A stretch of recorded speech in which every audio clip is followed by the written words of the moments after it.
This episode's gonna be a little bit different. We're doing a driving lesson. And I'm gonna talk about the one that got away. I was challenged by a couple of channels to talk about the one that got away, and I have not done it yet.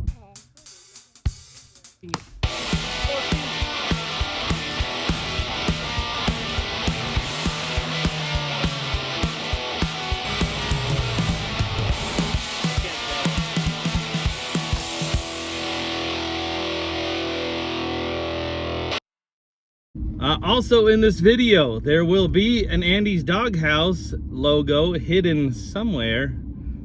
It will appear only for a second. If you don't know what his logo is or what it looks like, there'll be a link.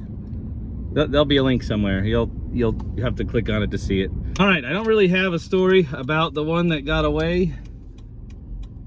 There's a stop sign there. I did stop. There's a dog. There's no dog. All right, there's no dog. I like what one of your comments said, that you're gonna earn yourself a punch in the face. Yeah? Yeah. I don't think so. I think. But I think don't test me is what I think. that's all right. So I don't really have a story about a one that got away. I do have some stories about some ones that I wanted and never had any chance of getting. First one was right out of high school. There's a car dealership at the end of the street. They had a 65 El Camino. It was pretty nice. It wasn't like over the top show quality.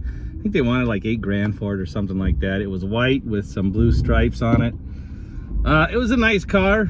It was nice on the top. The engine had some chrome stuff on it. It wasn't anything too spectacular. I think it had a 350 Chevy, 350 transmission, but it was a nice car. That was one of the cars I really wanted, but I mean I just didn't have any chance of coming up with the money for that.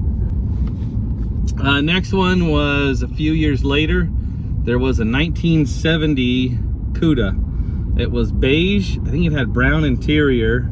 It was an original inline six car. I think it'd been restored. It was a grandma car, or it'd been restored because it looked like it rolled off the showroom floor. It was really nice. That was another one that was out of my price range. It was an older car. This was probably 10 years ago. No, probably 20 years ago. It was an older car even then, and I mean, I couldn't get financing or anything, and I didn't have the money, but that was one that was pretty nice. It wasn't anything special, but it was a very nice driver car. And then a couple months actually after that one, there was a 1970 Chevelle.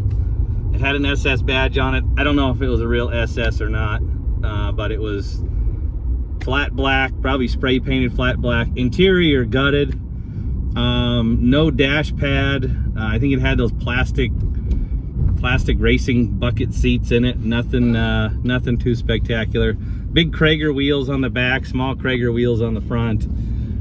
Two-door Chevelle, 1970 Chevelle. That one I really wanted. I talked to that guy for a while, but again, I just did not have the cash to purchase that car.